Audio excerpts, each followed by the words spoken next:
She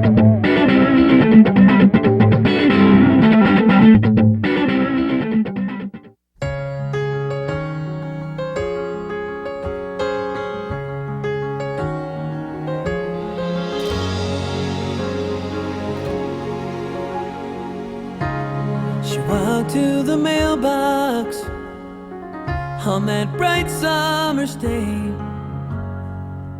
found a letter from her son in a war far away. He spoke of the weather and good friends that he'd made. Said, I've been thinking about Dad and the life that he had. That's why I'm here today. And then at the end said, you are what I'm fighting for. It was the first of his letters from war.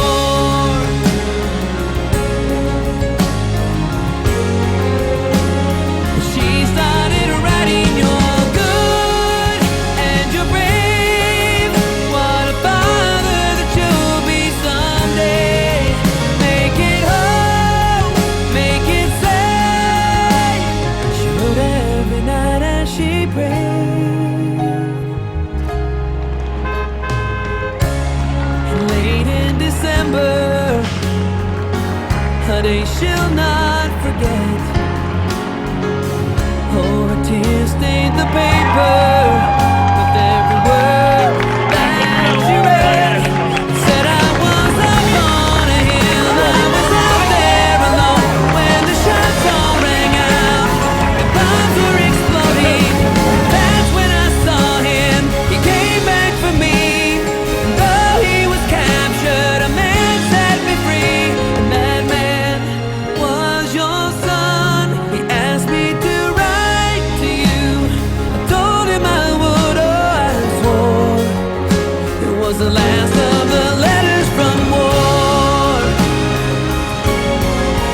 And she prayed he was living, kept on believing, and wrote every night just to say, you are good and you're brave.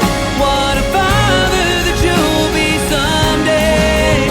Make it home, make it safe. Still she kept writing each day.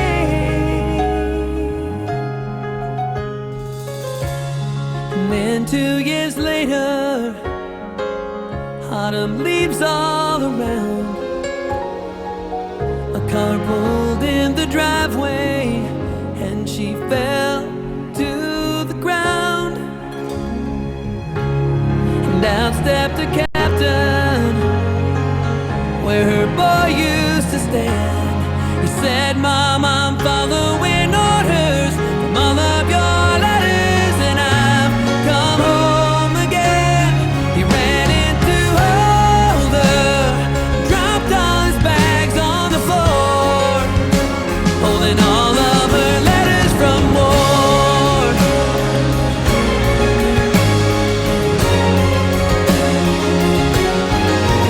Bring him home.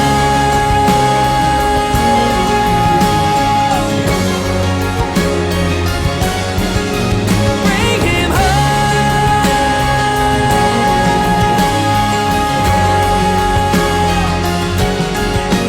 Bring him home.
I can't tell you what that means to us after this mission.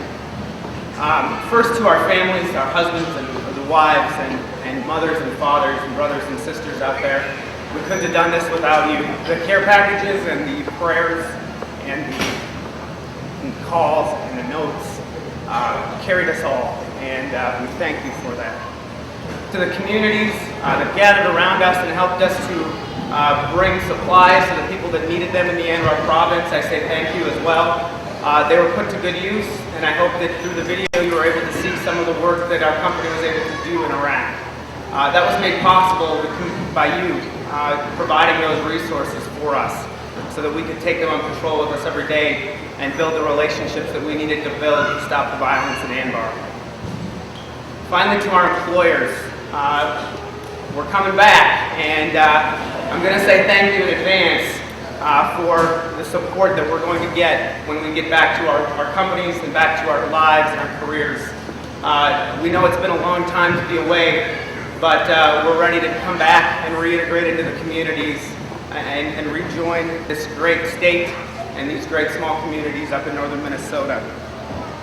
And finally, I'm going to say thank you to my soldiers. They're the best men I've ever had the opportunity to serve with, and I'm incredibly proud of the work that they did. Didn't think I was going to get broke up, but I guess I am. I want to talk a little bit, and I want to brag a little bit about the work that they've done for the last couple of years. This company has set the standard for excellence in the Army, and I didn't just say the Guard, I said the Army. They have, through their work, through their professionalism, through their perseverance, they have set new standards of excellence that are writing new doctrine for our military. It started at Camp Shelby in 2005. This company shot our Bradley gunnery qualification down there. We hadn't been on Bradley's for a while. It had been a while since we'd gotten a chance to do that training. And we ended that training cycle with the best scores in gunnery history for our battalion.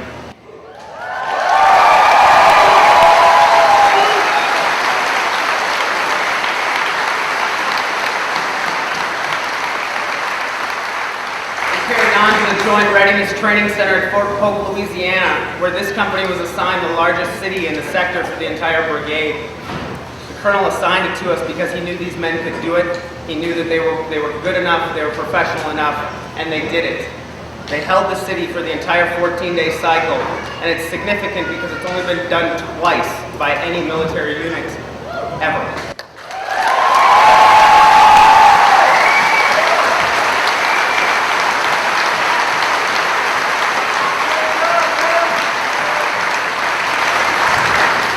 Professionalism and excellence carried on to Iraq, where this company executed 1,455 combat patrols, discovering 26 enemy caches and detaining over 150 suspected insurgents. But our most lasting contributions come from our civil military operations and our work in restoring the Iraqi police force. In the last 16 months, we've completed over 46 projects totaling $1.6 million in both Baghdad and the Anbar province between our 3 platoons. These projects have brought new schools, new water systems, new sewage systems, and a sense of hope to these small communities.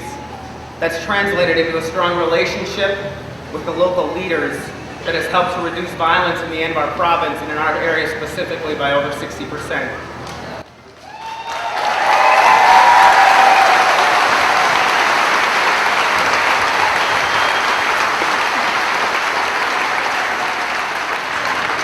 Ladies and gentlemen, that is progress that's happening in Iraq right now. And I want you to know there is some out there, and it's happening. And I hope from our video you saw the mindset of these soldiers and the work that they did there. We saw tangible evidence of the work we've done, and we're very proud of the success that's happened out west in Iraq right now. This deployment has also come with great cost. Time away from children and wives and families and careers, missing things that we love like football season and hunting and fishing. But none of those costs are greater than the loss of our two soldiers, our 2 brothers, Joshua Hansen and Gregory Work. We must honor the sacrifice of these 2 heroes. As soldiers, we honor them by serving. We also honor them best by returning to our communities, to our families, and to American society as husbands, fathers, brothers, and community leaders.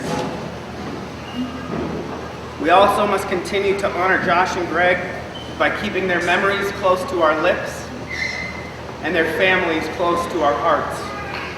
But knowing Josh and Greg as we do, we know that they expect this to be a celebration. We know that they want this to be a commemoration of the success that this company has had in Iraq.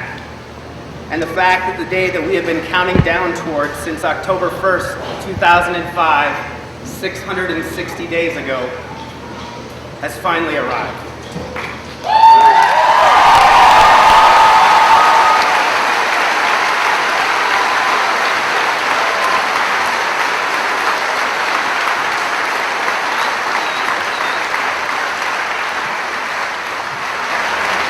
Guys, there are no more wake-ups. That's done. And there is no more restarting our countdown clock. That's over too.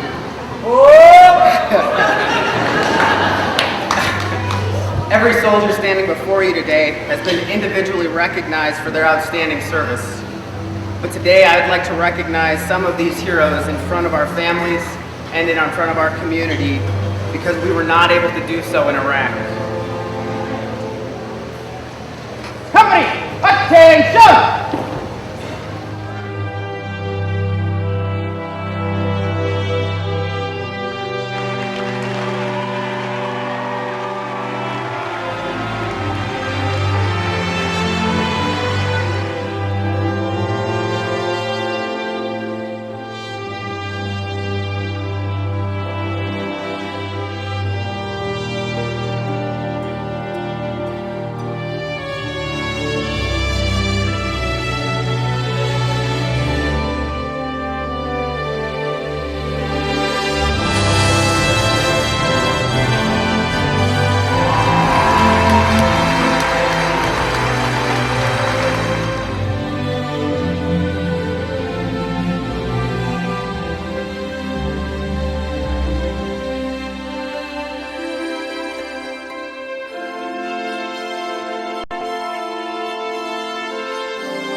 This reintegration piece is critical.